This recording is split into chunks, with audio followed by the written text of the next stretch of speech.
Good morning, everyone, and welcome to the beautiful mountains of far western Idaho. I spent the night at this campsite last night, this great little spot. Let me show you around. It's tucked back in the trees over here, across the way from this open meadow section. The dirt road I used to get to this area is over here, out of sight. Couldn't hear or see any other vehicles since arriving here last night. Beautiful spot. I wouldn't mind spending a few days here, but we're gonna take off pretty early this morning. The sun hasn't quite risen yet. And we can actually see our first destination of the day, of the morning, if we turn around. And if we zoom way on in, we are heading to that lookout tower right there.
Well, where do we start? I guess I'll show you where I parked and also where I camped. It's this little bald area right here. That was home last night. And then the views from here are fantastic. So this is obviously an old fire lookout tower. This is called Grave Point, I think, the Grave Point Lookout. If we look to the south, directly to the south, these are the Seven Devils, which is a prominent little mountain range over here, or cluster of mountains that I've never been to. They've been on the list for years, as has this place. So this is really the thrust of this video. This is Hell's Canyon. This is the deepest canyon in North America. Yes, deeper than the Grand Canyon, deeper than Copper Canyon in Mexico. Let's go around the other side. See if we can get a look at it from over here.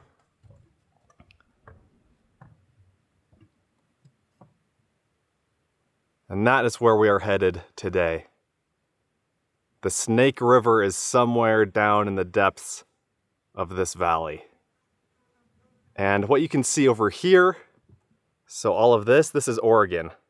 The river separates Idaho, which is on this side of the river, from Oregon, which is on that side of the river.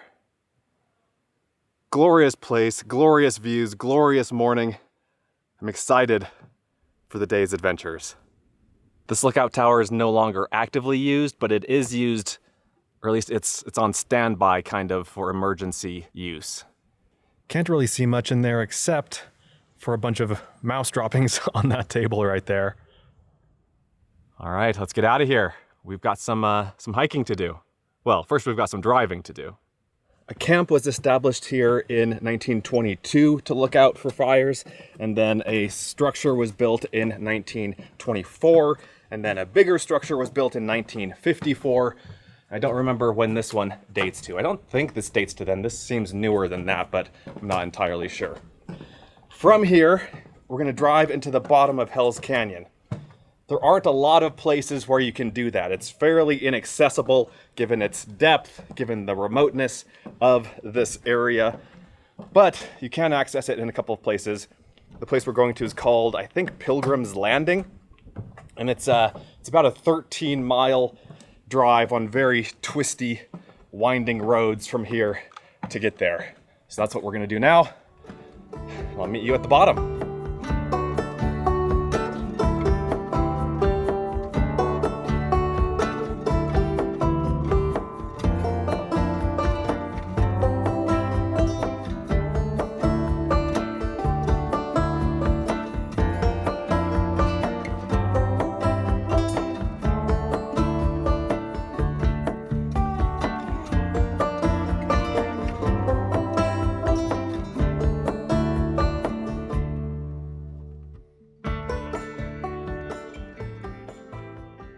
Welcome to the bottom of Hell's Canyon. The elevation here is about 1,200 feet.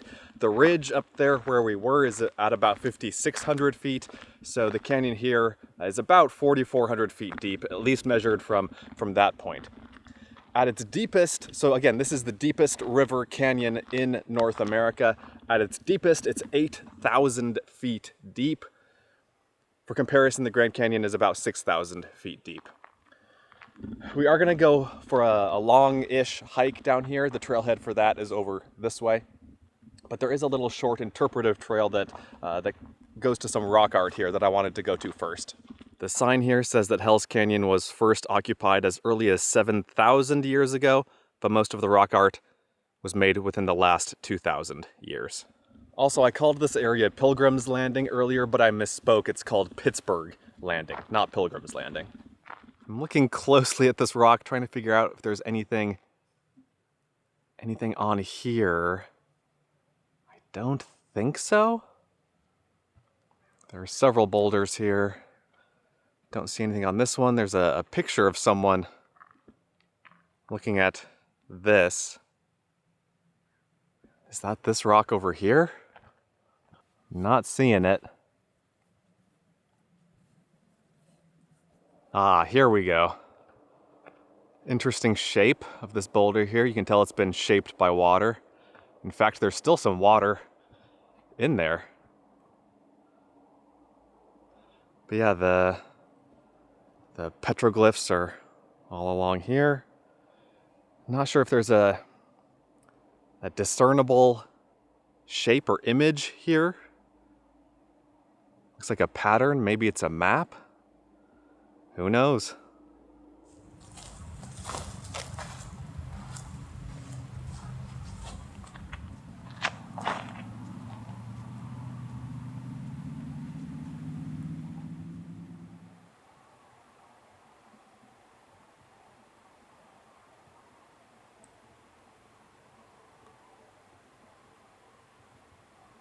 And I think that's just about it. Nothing too earth-shattering here, but it's always fun to see rock art. I think the thing I'm most impressed by is that funky-shaped boulder.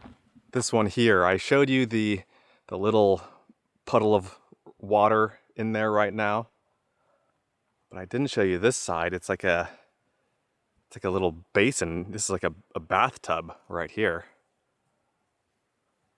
Weird, what a weird boulder.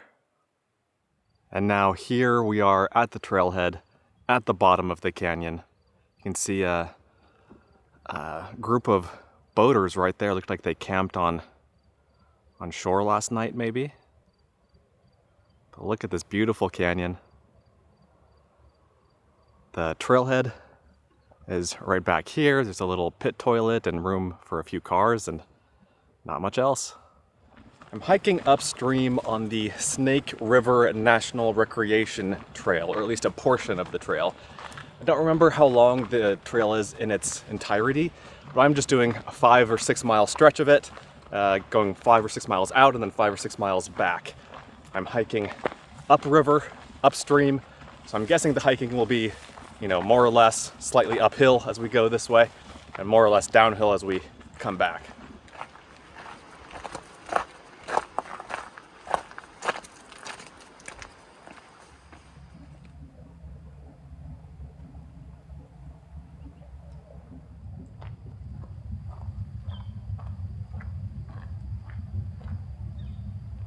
Looks like that boat that we saw earlier is taking off.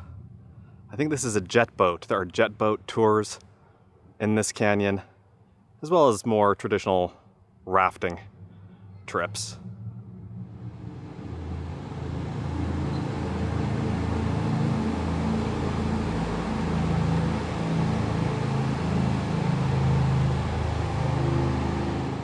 I've been hiking for all of 5 minutes, and there are these steps going up this steep section of trail. It's gonna be a long day, I think. But the weather, right now at least, is fairly decent. It's pretty cool. Once we get into the sun, I think I'm gonna roast. This is not the kind of place you want to come to in the middle of summer. I think this is more of a shoulder season hiking destination. And I am here in the fall, but I think this will still be a pretty scorcher of a day. Also, we need to be on the lookout for rattlesnakes as we hike today. I think this is prime rattlesnake country.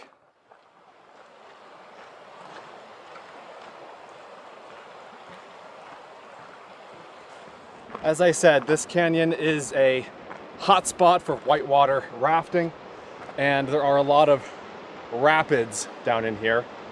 A lot of them have names, and this one is called China Rapid, or China Rapids, rather, plural. Named after some Chinese miners who came to the area to try their hand at mining and ended up drowning while navigating this stretch of the river.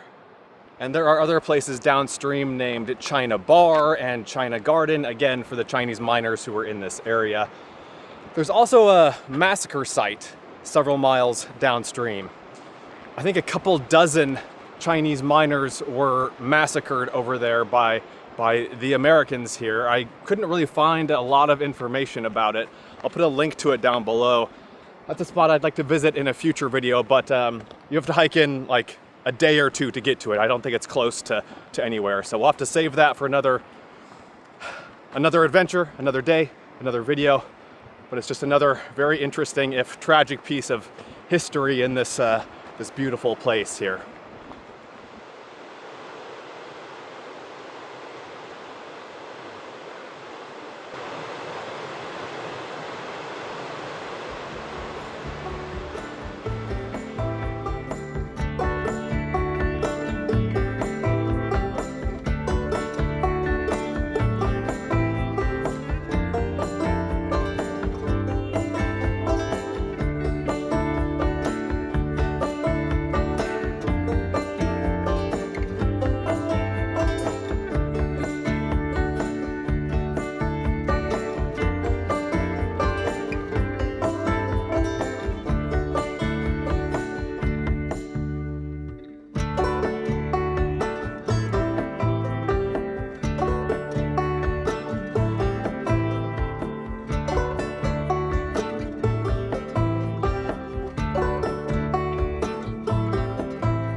I've been hiking for a couple hours now, and I have a couple miles left to go before we turn back. And the terrain, the scenery has been absolutely spectacular. The only downside is that I'm in the sun now and it's toasty. I'm feeling warm. I'm gonna stop in some shade pretty soon here and eat some snacks, but I wanted to show you these buildings down by the river. Everything that we can see here, all of this is public land. On this side of the river where we've been hiking, it is Hells Canyon National Recreation Area. On the other side, it's the Hells Canyon Wilderness. And down here, this is the only scrap of private land around. This is called Kirby Creek Lodge. It's a 1/4 acre right on the river, and I don't know what it originally was there for. I don't know if it was originally a homestead or a ranch or just a house that someone built out here, and I don't know how long that's been there for. But just last year, it changed ownerships.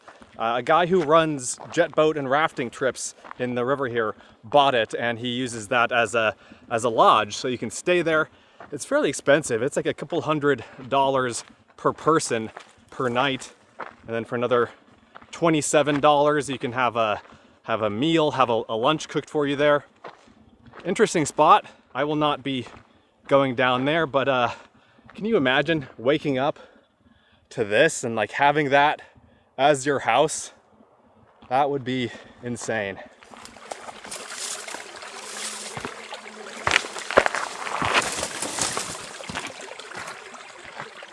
There's nothing like some nice salty olives in the wilderness to hit the spot.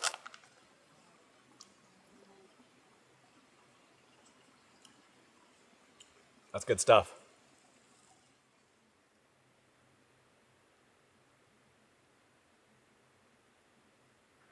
Check this out. Looking up ahead, we can see that little horizontal line that is the trail cutting across the mountain. That's amazing.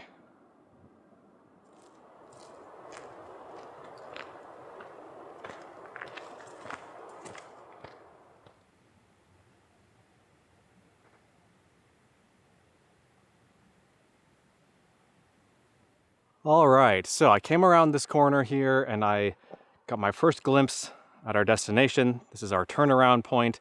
This is Kirkwood Ranch, stretched out on this flat area alongside the river.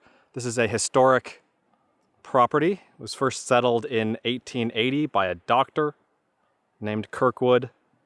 I think there's a museum down there. There are some other buildings that I think are hidden behind that ridge, but you can see a little outbuilding right there. Something right there. And then this is also a camping area. You can camp at a couple of these spots right on the river. And so from here, I think we do a few switchbacks and then we'll be on level ground.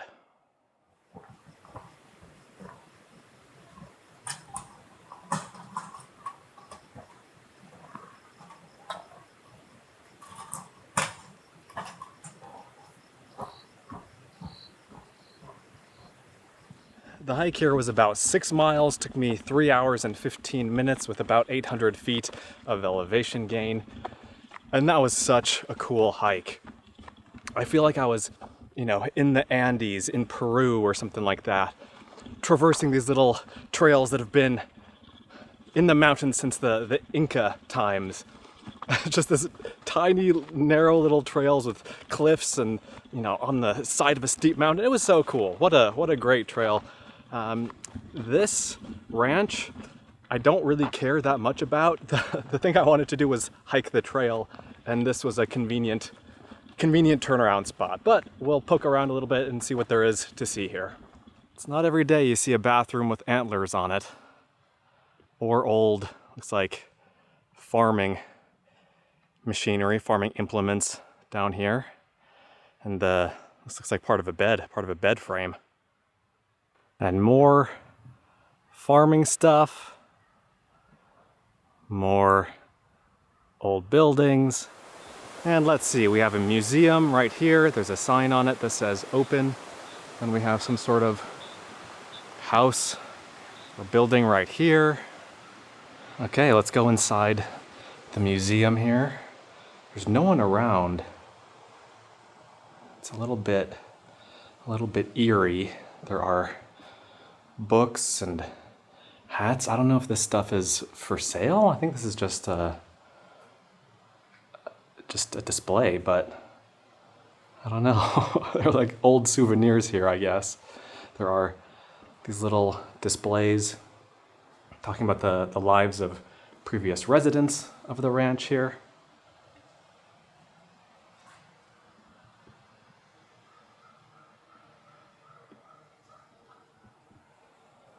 And then in the back of the 3 rooms, some miscellaneous old-timey stuff. Got an old backpack, it looks like.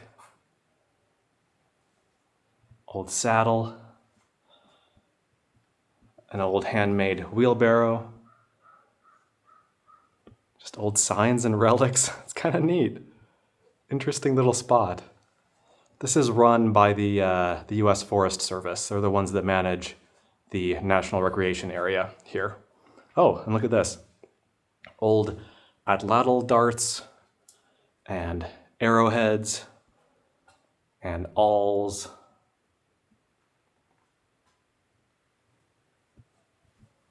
All found in this area. Salmon vertebrae.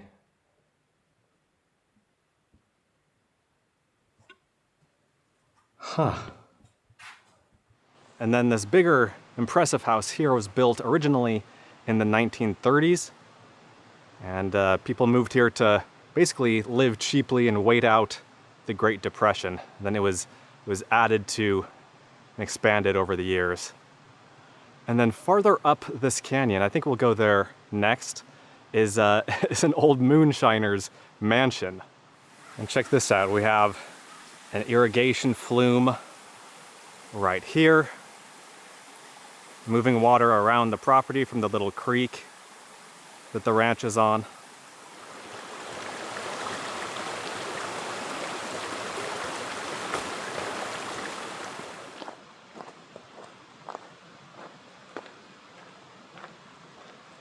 I've just been following this road up the canyon to the Moonshiners Cabin, or Moonshiners Mansion. I saw this sign. It took me a minute to figure out what it says. I think it says pit houses. And it's pointing this way, but I just came from that direction. I think it's meant to be pointing this way on this little side trail. Let's go take a look. I think these are the pit houses right here. These are the pits, at least, what's left of the pit houses. There's one right here, kind of a shallow depression, then another one behind it over here. So pit houses were Native American houses. They would dig a shallow hole like this and then put branches over the top to create a dome shape and then cover the dome with earth and leaves and more branches to create a home. Nothing left of these ones except for the shallow pits here, and also some leftovers from the resident cows, it looks like.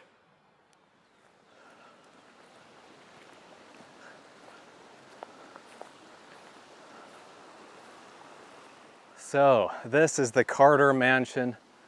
This is the Moonshiners Cabin. Carter, the guy who built this, was a moonshiner in the during Prohibition, and apparently this is known for its intricate detail, like fine craftsmanship on the inside. So we'll go take a look at that in a minute if we can get inside. As I was hiking up here, so this is 3/4 of a mile above the main Kirkwood Ranch down there. As I was hiking up the road, I met a guy going in the opposite direction, and he was the volunteer that's currently staffing the main ranch down there. He's here for a 2-week stint, and he said that if it's locked, I can just climb in the windows and no one would care. So either way, we're gonna go check on the inside. But back in the day, I think it was after this guy was busted for tax evasion. He didn't pay tax on a keg of whiskey, and so he was carted off to jail. Isn't that what Al Capone was busted for? Tax evasion, tax fraud, something like that? Anyway, after he had vacated the premises here, another family moved into the main ranch, and it was a husband and wife and their kids. And the ranch was a sheep ranch with 2,500 or 3,500 heads of sheep. And to get the kids away from the main operations of the ranch down there, the wife would bring the kids up here to homeschool them at this cabin. And she wrote a book about her experiences called Life Below Hell's Canyon. And they sell that book over at the gift shop / museum, the guy told me. And then the husband later became the governor of Idaho, and then later one of the senators of Idaho. I don't remember the guy's name. Was it Lee? I don't remember, but I'll put his name on the screen here, and I'll put a link to that book down below if you want to read about life in this area 100 years ago or so. And this cabin is notable because it's like a vertical stockade design. It's a vertical log cabin, and then there are these pieces of aluminum hammered in over the chinks between the logs. Man, this would have been an effort to build back in the day. Here's a closer look at the logs with those aluminum strips. This building has been placed on the National Register of Historic Places. I guess let's go inside. Let's see, does this open? Yes, it does. It's like going into a haunted house. Lath and plaster on the walls and ceilings, which I'm very familiar with. Our house is 102 years old and has lath and plaster walls and ceilings. Lots of, what are these, hornets' nests up here? But yeah, look at the beautiful workmanship of this, of the trim around the windows and doors, the doors themselves. Let's see. Hope I don't find a body in here. Nope, just dirt. And more bugs. And then what do we have in the back here? This is a 5-room cabin. 5-room mansion. Just empty rooms. It's a shame it's not, protected at least a little bit, like put some plastic in the windows or something, Look at all these. Are these old bugs or something? I don't know what these are on the wall, but man, this would have been a sight to see back in the day, and would have been a great place to make some hooch and be all alone. Also, you have to cross this rickety bridge that is not long for this world to get to the old house. And I noticed as I was crossing this right here, this looks suspiciously like poison ivy. Leaves of 3, let it be. What do you think? Is this poison ivy or no? Either way, we're gonna give it a wide berth. Yeah, I can't imagine doing this hike in the middle of summer. It would be absolutely brutal. Probably pretty nice in winter. I don't know how much snow this place gets. I mean, it's relatively low elevation. Like right now we're at, it's like 1,100 feet, something like that, 1,200 feet, 1,150 feet. And by the way, so I've been wondering how the depth of this canyon is measured, like 8,000 feet deep. Okay, what does that mean? From where to where? And I think it's from river level here, so let's say 1,000 feet, up to the top of those mountains that I showed earlier, He Devil and She Devil. At the start of this video, when we were at the Fire Lookout Tower, I zoomed in on those mountains that were like 15 miles away. From the top of those down to here is 8,000 vertical feet. I think that's where that number comes from. It's not quite like the Grand Canyon where it's flat all around and then you come to the canyon. Here, you've got mountains on both sides with the river in between. And I'm at river level now. The river is just right here. I'm working up the energy to climb, to do this climb back up to the trail, then 6 miles back to the car. And then, so let's see, it's about 3 o'clock now. It'll take 3 hours to hike back to the car. I'll get there around 6. And then I have about 4 or 5 hours of driving to do tonight. At least that was the plan. We'll see if I still feel like doing that after getting there, but I don't know. For now, I've got a hike to do. As for this place, as for Kirkwood Ranch, it's really cool. Like it's more interesting than I thought it would be. Definitely worth the visit, whether you come by foot like I did or by boat like this group of like 30 people that's over there that I ran into as I was hiking back down like they did. Definitely worth the visit. Neat place, beautiful area at the bottom of Hell's Canyon, the deepest canyon in North America. Crazy place. All right, I'll see you at camp.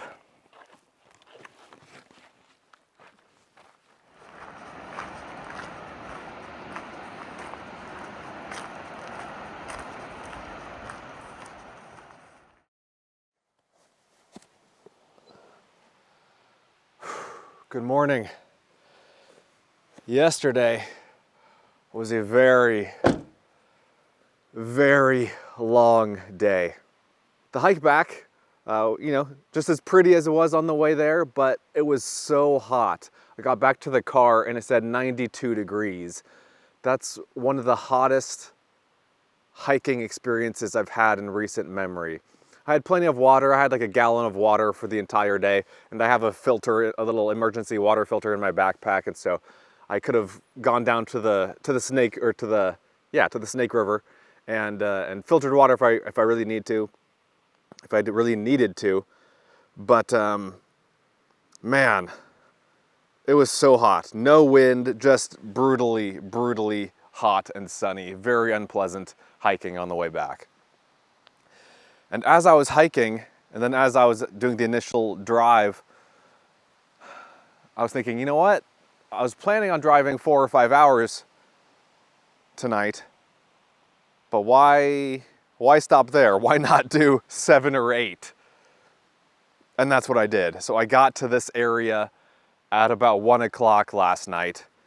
It's 8 o'clock right now. Let me show you around. It's a decent spot, pretty canyon views. I can hear the creek over there. Room for, most any sized vehicle. But I actually didn't camp here. I actually camped in this gravel parking lot right here. I've mentioned this before in videos. When it comes to finding a campsite at night, I am not picky at all. I just need a place to park. And I saw this spot marked as a snow park, as a snowmobile parking area on the map. And so I thought that's perfect. Those are usually huge parking lots. There'll be plenty of room to park. I did notice that there was this, when I got here last night, I saw that there was this, this construction truck there, but there was no one else parked. And I don't think there's no one in there right now. And so I spent the night parked like right there, basically. And then when I woke up this morning, I looked over and I saw this campsite. I thought, oh, that's nice. That's good to know. I think I'll start the video over there. Another thing I noticed this morning are these signs over here. Let me walk over there and show you. And then on the drive here last night, I did stop a couple of times. I stopped in Spokane to take a shower at a truck stop. A much needed shower, believe me, especially after the hot, sweaty, dusty day I had yesterday. It was $18, pretty expensive for a truck stop shower. Usually they're, in the $15 range, and even that is kind of expensive, but I needed it. This is day 7 or 8 of this trip, and this was the first proper shower. That was the first proper shower that I'd taken, so worth the price. Anyway, apparently there's a forest fire somewhere up this canyon because the road is closed. It says, road closed due to fire, entry prohibited. And by the way, I'm in sort of north central Washington right now, not too far from Lake Chelan, if you're familiar with the area. And I wanted to do that long drive just because of the weather forecast for certain areas that I want to visit and making sure I can maximize the number of videos I make. So that was the reasoning behind it. I saw an opportunity to get to where I wanted to go, and I thought, you know what, let's do it. Let's do that drive. But yeah, hope you guys enjoyed the video. Hope you enjoyed that probably 13.5 mile hike round trip, including the little detour out to the Carter Mansion. That was so cool. I've been wanting to visit Hell's Canyon for years, the deepest river canyon in North America, and it didn't disappoint. In fact, it exceeded my expectations. That hike was fairly spectacular. I'd love to do the full thing. Like I said at the beginning, that was just a portion of the, what was it called? This Snake River National Recreation Trail or something. That would be a great multi-day backpacking trip. Just don't do it in the summer, and apparently don't do it in the fall either. Wait for like early winter or late fall. Like I'm in mid-fall right now, I guess. Is that true? I guess it's still kind of early.